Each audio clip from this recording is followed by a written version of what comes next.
2차 세계대전 중에 이 나치에 대항하여서 복음을 전했던 한 목사님이 계셨습니다. 한번 여러분들도 이름을 들어보셨을지 모르겠는데 디트리 본회퍼라는 목사님이십니다.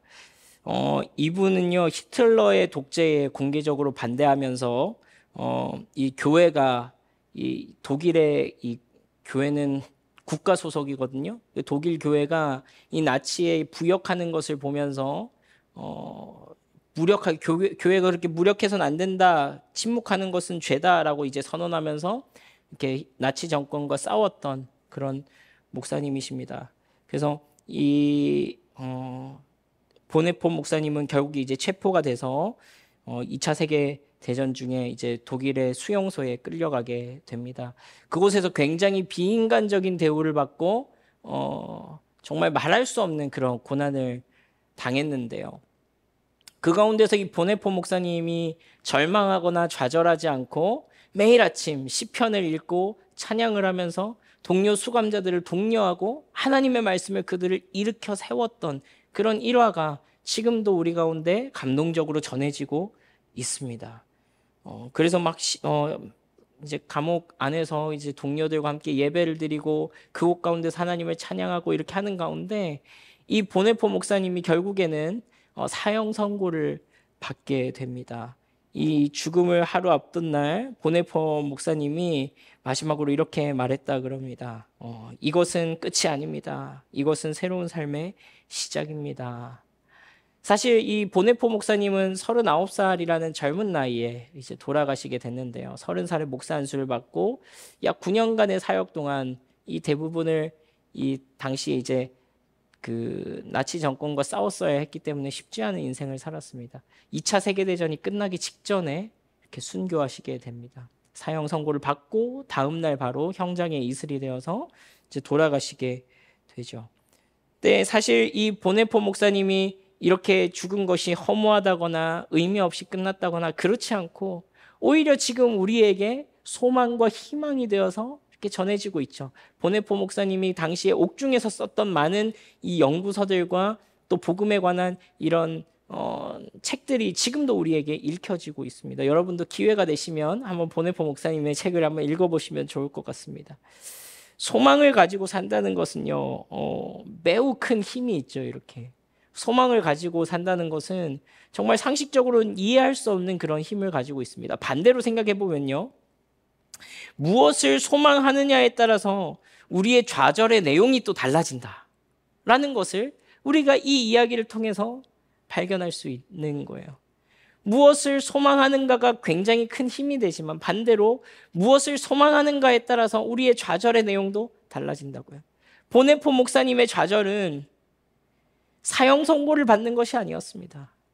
오히려 보네포 목사님의 소망은 죽음 그 너머에 있는 새로운 시작, 하나님 안에 있는 그 산 소망에 있었던 것이죠. 그래서요, 여러분, 우리가 그리스도인으로서 무엇을 소망할 것인가 하는 것이 매우 중요한 문제입니다. 그리스도인으로서 하루하루를 살아낸다는 것은요, 실제로 굉장히 큰 도전이죠. 왜냐하면 우리가 세상을 살아가면서 끊임없이 뭐 외적으로나 내적으로나 암묵적으로 세상이 우리에게 요구하는 가치, 그 세상적 가치관과 그리스도인의 삶으로서 살아가는 그 가치관이 날마다 충돌하기 때문에 그렇습니다. 이것이 꼭 표면적으로 드러나는 어떤 시험이 아니더라도 우리의 내면에서 또 어떤 일들의 그 기저에 깔려있는 그런 위협들이 있다는 말이죠. 이 베드로전서가요, 바로 그런 책입니다. 베드로전서는요, 소아시아에 있는 고난받는 교회들에게 주신 하나님의 말씀이에요. 소아시아에 고난받고 있는 하나님의 교회들에게 베드로 사도를 통하여서 그들에게 소망을 북돋아 주기 위한 말씀이었다, 이 말입니다. 이 당시 이 소아시아의 그리스도인들이 매우 극심한 고난에 시달렸던 것으로 알려져 있는데요. 여기에는 이제 당근도 있고 채찍도 있었습니다. 이 고난에는 어땠냐면요, 당시에 로마 종교의 제의의 이 제사에 로마 종교의 제사에 참여한다는 것은 비즈니스적으로 필수적인 것이었습니다. 이 비즈니스가 어디서 일어나냐면은 이 로마 종교의 제사 가운데서 일어났습니다. 그리고 그것을 통해서 그 그룹 안에 속할 수가 있었습니다. 그뿐만 아니라 경제적인 것뿐만 아니라 굉장히 합법적인 어떤 그 쾌락적인 부분들이 이 제사의 과정 가운데 포함되어 있었기 때문에 이것이, 이 제사를 드리는 것이 어떤 제의적인 행위를 하는 것 자체가 비즈니스적으로나 이 사회생활을 하는데 매우 필수적이었다는 거예요. 절대로 피해갈 수 없었다는 거예요. 그래서 이 기독교 신앙을 가진다는 것이요, 여간 불편한 일이 아니었습니다. 그래서 당시에 이 기독교 신앙을 가진다는 것은요, 이 소아시아 지역, 오늘 이 베드로전서를 듣게 되는 이 그리스도인들에게는 매우 불편한 거예요. 비즈니스적으로나 사회적으로나 이 많은 마이너한 위치에 처할 수밖에 없다는 것을 의미하면서 동시에 기회들을 많이 포기했어야 된다. 하나님을 섬기기 때문에 포기했어야 되는 기회비용이 있었다는 거예요. 내가 이 기회를 붙잡으면, 내가 이것을 선택하면 더 좋은 단계로, 더 넥스트 레벨로, 더 나은 삶으로 올라갈 수 있는 게 눈에 뻔히 보이는데 내가 예수를 믿기 때문에 포기해야 하는 것들이 존재할 수밖에 없었다는 거예요. 사실 여러분, 우리가 이 사람들이 어떤 절망을 겪었을까를 생각해 보면 너무나도 잘 이제 이해가 되는데요. 여러분, 그쵸? 사회적인 위치에 있어서 마이너한 위치에 이제 서게 되고, 물질적으로도 잡을 수 있는 기회들을 많이 놓치게 되고, 상대적인 어떤 박탈을 경험했을 거란 말이에요.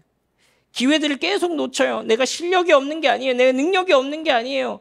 그런데 기회가 눈앞에 지나가는데 내가 예수를 믿기 때문에 그걸 못해서 그냥 그 기회들이 지나가는 것을 보고만 있어야 되는 상황. 얼마나 좌절스러워요. 얼마나 절망적이에요. 그렇죠? 자녀들을 키우는 부모의 입장에서는 어떨까요? 자녀를 학교에 보냈더니 예수 믿는다고 학교의 공식적인 제사에 거기에 참여하지 않는다고 왕따 당하고 오지 않았겠어요? 욕먹고 오지 않았겠어요? 예수 안 믿었으면 내 자녀가 이런 대우 당할 게 아닌데 왜 우리 애가 이런 대우를 당하고 와야 돼? 그 절망감이 있지 않았겠습니까? 여러분, 그러니까 이 베드로전서의 상황을 생각하면요, 이 베드로전서는 밝은 분위기가 아니에요. 절대로 밝은 분위기가 아닙니다. 굉장히 우물한 마이너 음악이에요. 그렇다고요. 근데 여러분, 이 편지를 읽고 있는 이 성도들의 인생, 어쩌면 예수를 믿는 순간에 이 인생이 꼬이기 시작한 것처럼 보이는 이 사람들의 삶에, 이 오순절날 예루살렘에서 시작된 복음이, 그것 때문에 이 소아시아로 전파된 그 복음이, 내가 한 번도 본 적도 없는 그 예수 때문에 내가 이 고생을 해야 되는 그 고난이 찾아오는데 이 베드로전서의 문체가 어둡지가 않은 거예요. 그러니까 이 상황을 모르고 베드로전서만 보면 희망에 차 있고 소망에 차 있고 굉장히 감격스럽고 감동적으로 읽혀져요. 그런데 그 이전에 이 사람들이 편지를 읽었던 상황이 어땠냐는 거예요.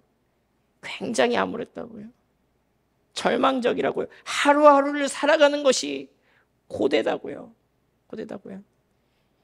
예수님께서 수고하고 무거운 짐진 자들아 다 내게로 오라. 내 멍에는 쉽고 가벼우니 내게로 와서 배우라.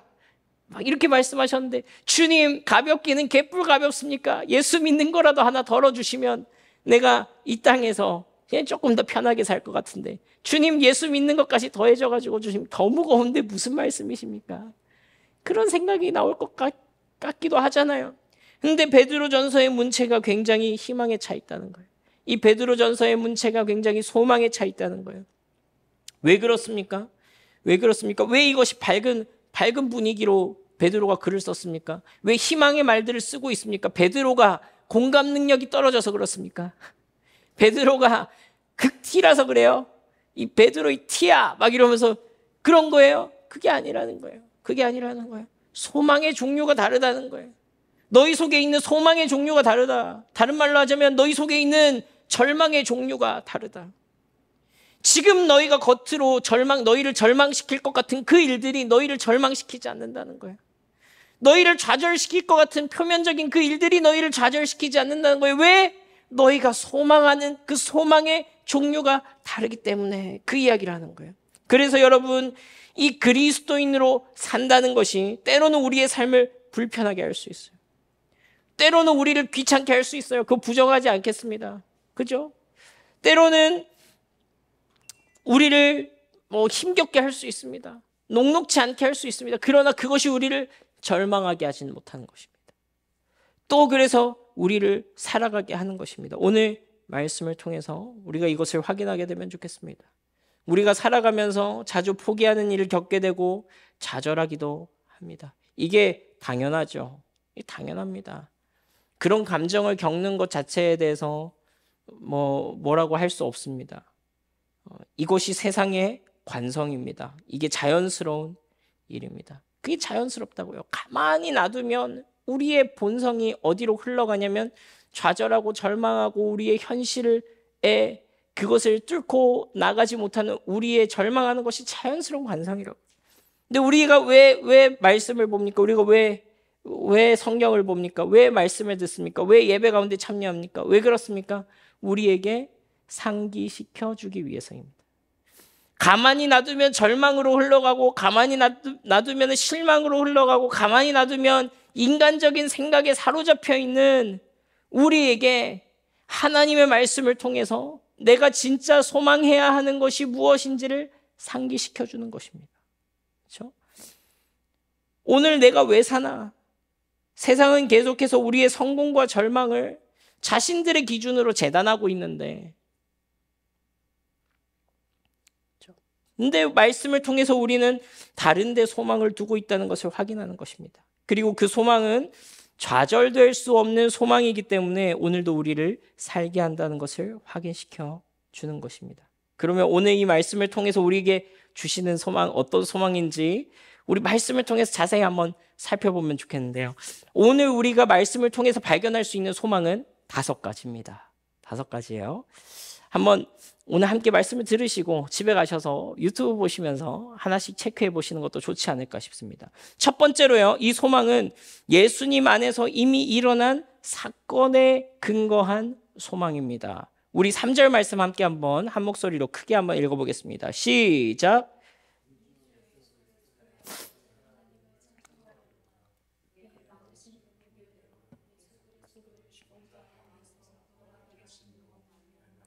우리를 거듭나게 하사 산 소망이 있게 하시며 그랬습니다. 여러분, 이것은요, 첫 번째 이 소망은요, 사건에 근거한 것이지 우리 감정에 근거한 것이 아니라는 거예요.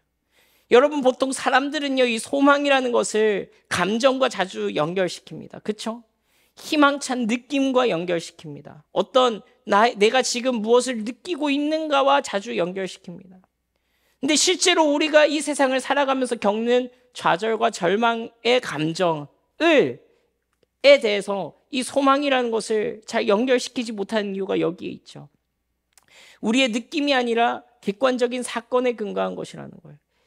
일어날 수도 있고 안 일어날 수도 있는 일이 아니라 이미 일어난 일에 이것이 근거하고 있다는 거예요. 그것은 일어난 사건이란 건 무슨 말입니까? 우리의 상황과 환경과 여건과 상관없이 그분의 크신 긍휼과 사랑으로 우리를 사랑하셨다는 거예요. 그분이 십자가에 우리를 위하여서 죽으셨다는 거예요. 그리고 부활하셨다는 거예요. 그래서 이 소망은 살아있는 소망이 되었다는 거예요. 그렇죠? 이 살아있는 소망은 우리 속에서 일하시는 소망입니다. 이 살아있는 소망은 우리 가운데서 역사하시는 소망입니다. 죽어있는 소망이나 개념으로만 존재하는 소망이 아니라 실제로 그것이 예수 그리스도의 십자가의 죽으심과 부활하심으로 이미 일어났기 때문에 그 부활로 인하여서 우리에게 살아있는 소망이 되어 주신 것입니다. 여러분, 이것이 기독교가 다른 많은 종교와 다른 이유 중에 하나이기도 하죠. 예수님께서 만약에 십자가에서 부활하시 않으셨고 단지 소위 세상 사람들이 말하는 것처럼 예수님의 착한 행실을 보고 그분의 사랑을 본받고 그분의 어떤 선한 행실, 그분의 자비로우심을 본받아야 된다라는 것에만 그치면은 이 소망은요, 절대로 살아있는 소망이 될 수 없습니다. 만약에 우리의 소망이 그저 이 세상에서 그냥 위인으로 살다 갔던 예수님을 본받으며 살아가야 하는 삶이라면 그것은 살아있는 소망이 될 수 없다고요. 그런데 이것이 살아있는 소망이 될 수 있는 이유는 무엇입니까? 그분께서 십자가에서 죽으시고 부활하셔서 우리의 생명이 되어주셨기 때문입니다. 이것은 우리의 감정, 내 느낌, 내 상황, 어떤 나의 환경과 여건과 관계없이 이미 일어난 일로서 우리에게 존재하는 것이라는 거예요. 그것이 우리에게 살아있는 소망, 산 소망이 되셨다. 오늘 말씀은 이렇게 이야기하고 있습니다. 두 번째로는요, 이 소망은 사라지지 않는 하나님 나라의 상속권입니다. 이 소망은 사라지지 않는 하나님 나라에 대한 상속권에 관한 거라는 거예요. 우리 4절 말씀 함께 한번 읽어보겠습니다. 시작. 썩지 않고 더럽지 않고 쇠하지 아니하는 유업을 있게 하시나니 곧 너희를 위하여 하늘에 간직한 것이라. 여러분, 여기서 말하는 유업, 이 말이 조금 어렵게 느껴질 수 있습니다. 쉽게 말하자면 유산이다, 이 말이에요. 유산이다. 썩지 않고 더럽지 않고 쇠하지 아니하는 유업을 이어가게 하셨다, 이 말이에요. 여러분, 지금 이 소아시아에 있는 그리스도인들은요, 유대인만 있는 게 아니에요. 이방인들도 함께 있었습니다. 근데 베드로 사도가 이 사람들을 향해서 뭐라고 하냐면, 너희가 바로 이스라엘이 이어받을 것이라고 했던 하나님 나라의 유업을 너희가 받게 됐다라는 얘기를 하고 있는 거예요. 너희가 바로 새 이스라엘이다라고 하는 거예요. 이것은 혈통에 따른 것이 아닙니다. 어떤 육체적인 조건에 따른 것이 아닙니다. 하나님께서 그와 같이 부르셨기 때문에 가능한 것입니다. 저와 여러분들에게도 해당됩니까? 해당됩니다. 우린 이방인 중에 이방인이죠. 이스라엘 땅과는 너무나도 멀리 있는 사람입니다. 시간적으로는 2000년이나 지났습니다. 그럼에도 불구하고 우리가 하나님 나라의 상속자가 될 수 있습니까? 될 수 있다는 말입니다. 왜? 예수 그리스도의 죽으심과 부활하심, 그 산 소망이 너희 안에 있기 때문에 그 산 소망을 통하여서 하나님 나라의 그 유업을 너희가 이어받게 되었다라는 것이에요. 여러분, 이것은 사라지지 않을 유산이라는 거예요. 이 땅에서의 내 재물, 이 땅에서 내가 가지고 있는 것, 이 땅에서 내가 누리고 있는 것은요, 언제든지 썩어질 수 있습니다. 언제든지 더러워질 수 있습니다. 언제든지 쇠하여질 수 있습니다. 우리 부모 때 잘 살았다가 내가 망할 수 있죠. 내가 잘 살았다가 우리 자식 때 망할 수 있어요. 인생이란 게 그런 거예요. 우리 개인의 인생사를 둘러봐도 그렇고 많은 세상 역사를 봐도 그래요. 이건 있다가도 없고 없다가도 있는 것이 세상에 우리가 소유하고 살아가는 것입니다. 그런데 우리가 소유하게 된 그 유업은 어떤 유업입니까? 썩지 않고 더럽지 않고 쇠하지 않는 유업이라는 거예요. 이것이 하나님께서 이미 우리에게 산 소망 가운데 주신 그 소망이라는 거예요. 하나님 나라에 대한 소망이라는 거예요. 세 번째로, 이 소망은 하나님께서 우리가 구원을 얻기까지 지켜주시겠다는 소망입니다. 우리 5절 말씀 같이 한번 읽어보겠습니다. 5절 말씀 시작.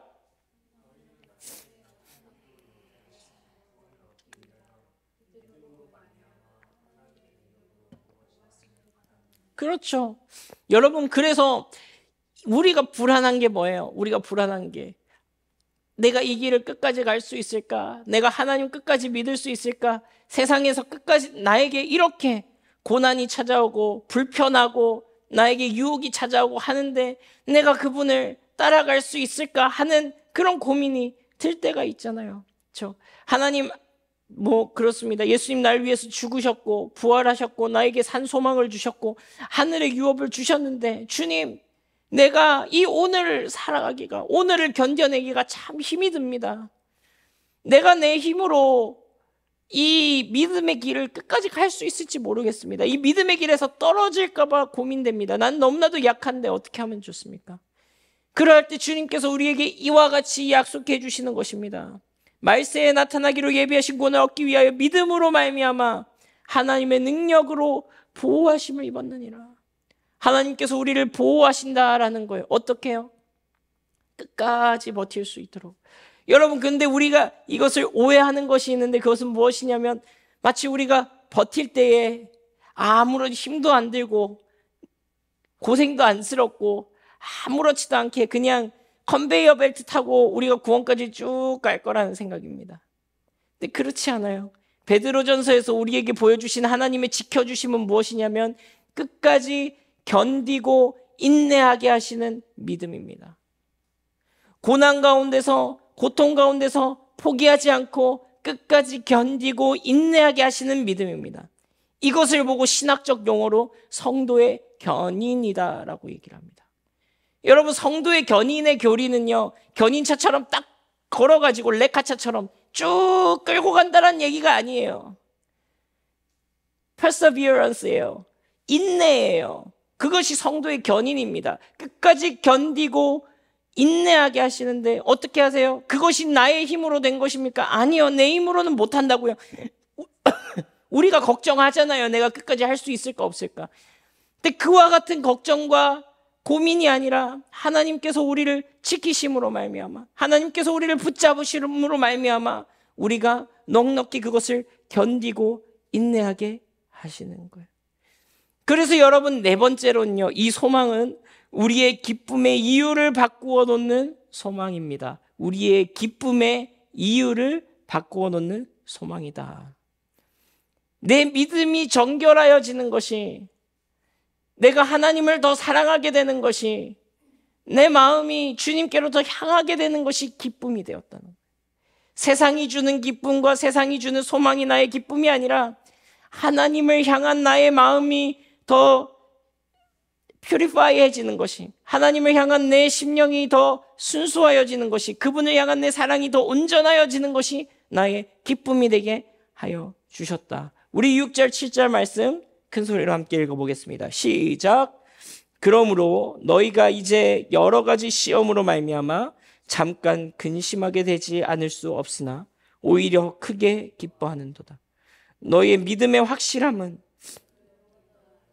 없어질 금보다 더 귀하여 예수 그리스도께서 나타나실 때에 칭찬과 영광과 존귀를. 그렇습니다. 여러분, 이렇게 말하죠. 너희가 지금 잠깐의 고난으로 근심하지 않을 수 없게 되었다 그럽니다. 근심하는 거 너무나도 당연하다는 거예요. 그거 자체가 잘못된 것 아니라는 거예요. 그러나 그 근심과 걱정을 잠시 뒤로 밀어두고 금방 우리의 마음에 전환이 일어나는데 그것은 크게 기뻐하는도다. 오히려 크게 기뻐하는도다. 왜 그렇습니까? 그 이유가 7절 말씀에 나타나죠. 너희의 믿음은 불로 연단하여서도 없어질 금. 이게 개역개정 성경이 조금 번역이 어렵게 되어 있는데, 불로 연단하면은 어떻게 돼요? 금이 깨끗해지는데 없어지기도 해요. 이게 계속 연단하다 보면은 금이 조금씩 소실되지 않겠어요? 그렇죠? 그 불순물과 함께. 그러니까 이렇게 표현하는 거예요. 불로 연단하여도 없어질 금, 그것보다 더 귀하다는 거예요. 더 귀하다는 거예요. 얘들아, 너희가 그렇게 귀하게 생각하는 그 금, 세상 사람들이 죽고 못 사는 그 금, 그거 99% 순도 100% 만들어 보려고 열심히 연단해 보라고. 그게 왜 비싸지는지 아니? 연단하면서 불순물이랑 같이 금도 같이 날아가서 그래. 그거 계속 하다 보면 금도 사라진다. 근데 너희 믿음은 그렇게 불로 연단한 듯 하여도 사라지지 않아. 오히려 더욱더 깨끗해질 거야. 그래서 그리스도께서 나타나실 때 영광과 존귀를 얻게 될 거야. 하나님께서 우리를 연단하신답니다. 이 시간을 통하여서, 우리의 좌절을 통하여서, 잠시 잠깐 하고 있는 이 근심을 통하여서 무엇을 붙잡게 합니까? 하나님도 붙잡게 하시죠. 하나님도 의지하게 하시죠. 하나님 왜 우리의 계획을 무너뜨리십니까? 하나님 왜 우리의 생각대로 안 되게 하십니까? 우리 속에 남아있는 우상을 제거하기 위해서이죠. 내가 내 힘으로 여전히 하려고 하고 있는 거, 내가 내 생각대로 여전히 하려고 하고 있는 거, 내가 내 계획과 뜻대로 내 욕망대로 하려고 하고 있는 거, 그거 없애버리시려고 우리에게 끊임없이 좌절과 고난을 허락하여 주시죠. 그때 우리가 어떻게 해야 됩니까? 어떤 반응이 합당한 반응입니까? 하나님, 주님 앞에 엎드립니다. 내 힘으로 할 수 있는 것이 없습니다. 주님, 당신의 은혜뿐입니다. 하나님 아버지, 은혜로 나를 붙잡아 주시옵소서. 주님, 당신의 긍휼에 내 마음을 둡니다. 십자가를 의지합니다. 다시 십자가의 은혜 앞으로 나아갑니다. 그것까지 나아가게 하시도록 우리를 그 길로 인도하는 것입니다. 그래서 하나님께서 우리를 어떻게 합니까? 그렇게 하면 우리가 없어질 것 같아, 때로는. 그렇죠? 때로는 내가 그 용광로에 내가 사라질 것 같아. 주님 그만하세요. 나 사라질 것 같습니다. 내가 다 타서 없어질 것 같습니다. 소멸할 것 같습니다. 근데 어떻게 돼요? 소멸하지 않고 불로 연단하여도 없어질 금보다 더 귀한 믿음으로, 불로 연단하여서 없어질 금보다 더 순결한 영광으로 우리를 나오게 하시는 거예요. 여러분, 그래서 다섯 번째로 이 소망은요, 우리로 하여금 하나님 앞에 갔을 때 칭찬과 영광과 존귀를 얻게 하시는 그러한 소망입니다. 우리 7절 말씀만 한 번 더 읽어봅시다. 7절 말씀 함께 읽습니다. 시작. 너희 믿음의 7절 말씀이요.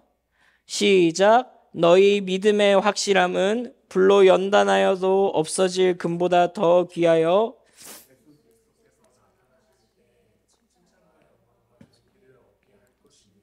그렇죠, 여러분.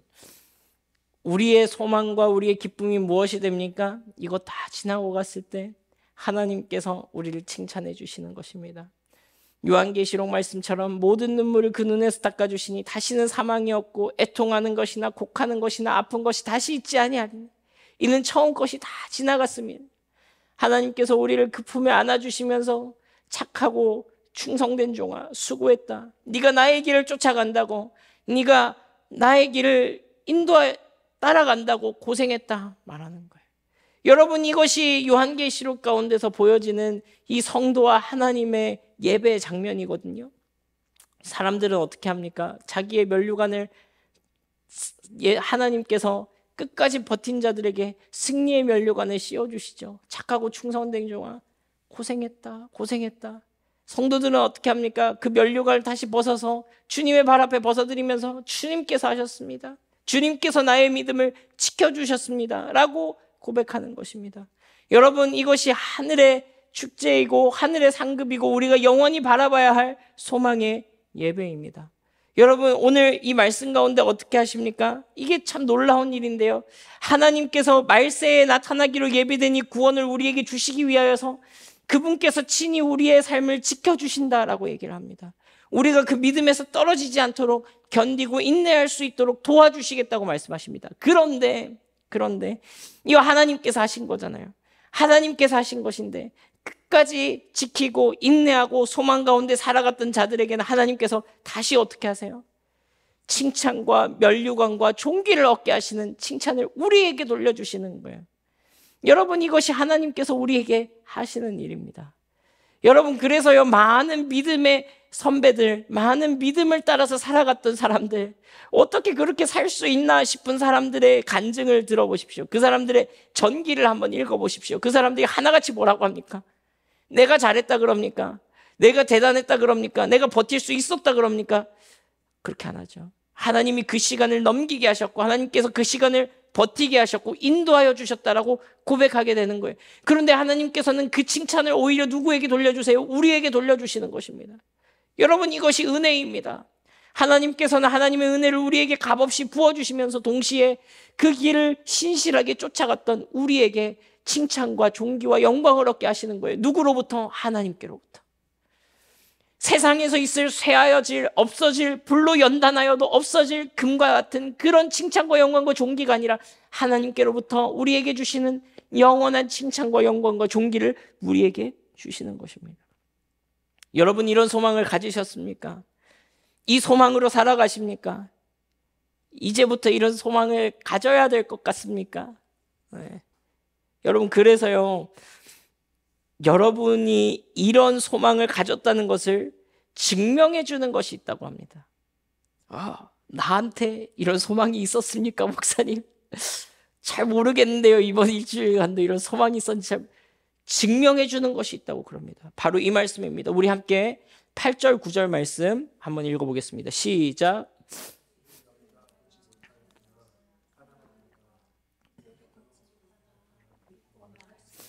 영광스러운 즐거움으로 기뻐하나니 믿음의 결국 곧 영혼의 우리 한 번 더 읽어보겠습니다. 시작. 예수를 너희가 보지 못하였으나 사랑하는도다. 이제도 보지 못하나 믿고 말할 수 없는 영광스러운 즐거움으로 기뻐하니 믿음의 결국 곧 영혼의 구원을 받음이라. 여러분, 예수님 사랑하십니까? 예수님 사랑하세요? 안 사랑하시나요? 예수님 사랑하시나요? 예수님 사랑하시죠? 그렇습니다. 여러분, 오늘 이 말씀은요, 이것이 우리가 이 소망들을 가지고 있음을 증명하여 주는 확실한 증거라고 말합니다. 여러분, 이 부분을요, 공동번역 성경으로 제가 한 번 더 읽어보겠습니다. 제가 이거 공동번역으로 남겨뒀나요? 안 남겨뒀죠. 제가 공동번역으로 읽어볼게요. 여러분은 그리스도를 본 일이 없으면서도 그분을 사랑하고 그분을 보지 못하면서도 믿고 있으며 또 말할 수 없는 영광스러운 기쁨으로 넘쳐 있습니다. 그것은 여러분의 믿음이 결국 영혼을 구원하였기 때문입니다. 그렇습니다. 그러니까 무슨 말이냐면요. 여러분 예수님 사랑하죠. 보지 못했는데도 사랑하죠. 그렇죠?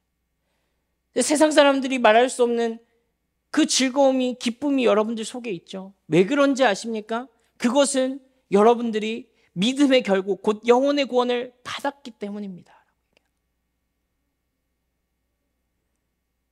나 때로는 넘어져요. 나 때로는 부족해요. 나 때로는 좌절해요. 그런데 예수님 나한테 사랑하지 않냐고 물어보면 부정할 수가 없어요.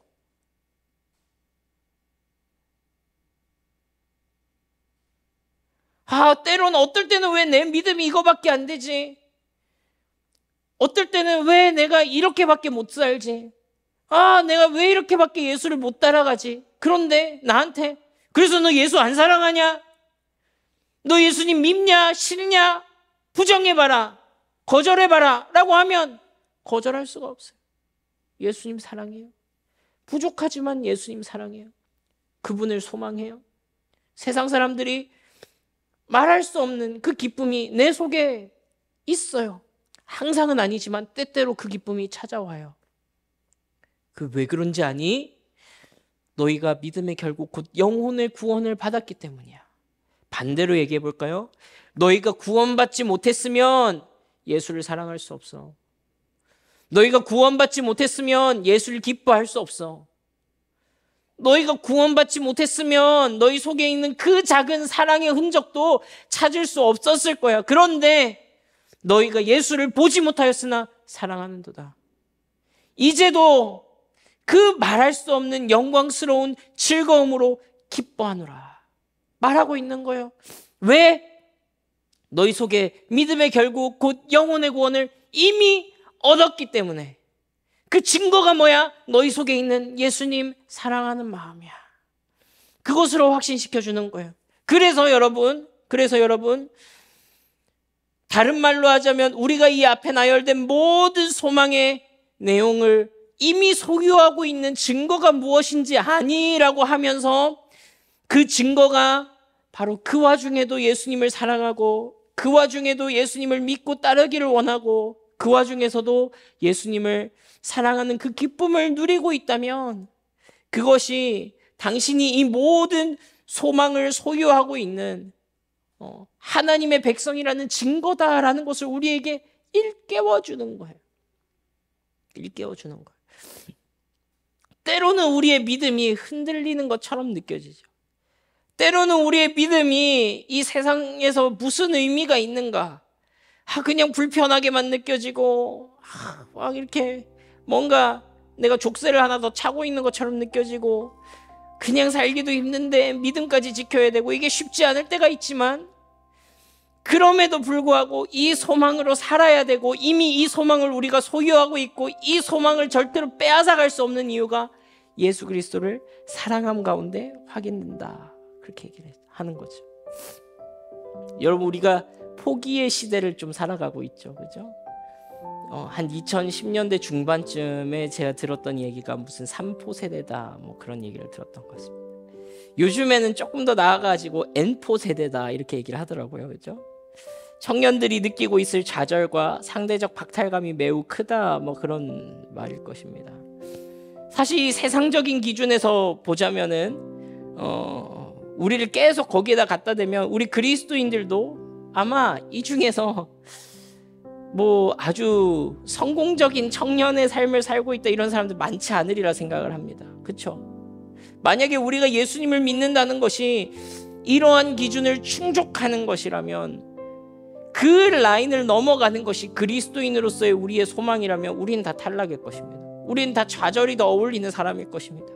근데 오늘 말씀은 우리에게 있는 소망의 종류가 다른 종류의 것이라는 것을 다시 한 번 더 상기시켜 주셨습니다.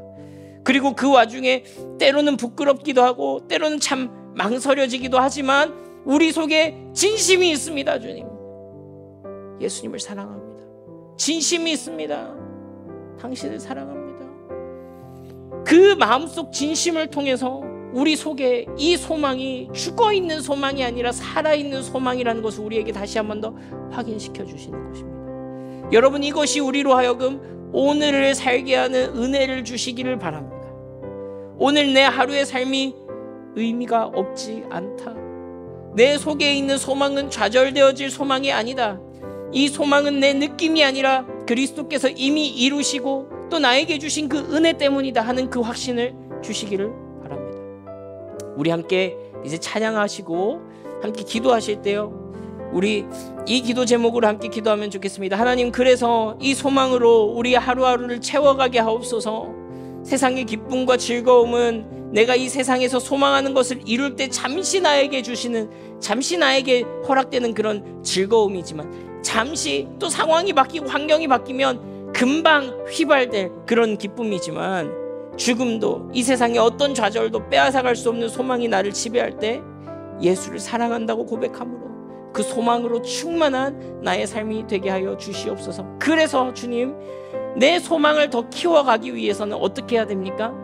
내가 날마다 예수님을 더 사랑하면 되는 거예요. 왜 소망이 더 크지 않지? 소망에 집중하는 것이 아니라 예수를 보지 않았으나 너희가 예수를 사랑하는도다. 그 사랑을 키워가면 되는 것입니다. 여러분, 이것으로 말미암아 우리의 일상이 예수님 사랑함으로 그 소망으로 충만한 우리의 일상 되시기를 주님의 이름으로 축복합니다. 우리 지금 이 시간 함께 오직 예수뿐이나 함께 찬양하고 또 함께 기도하시겠습니다.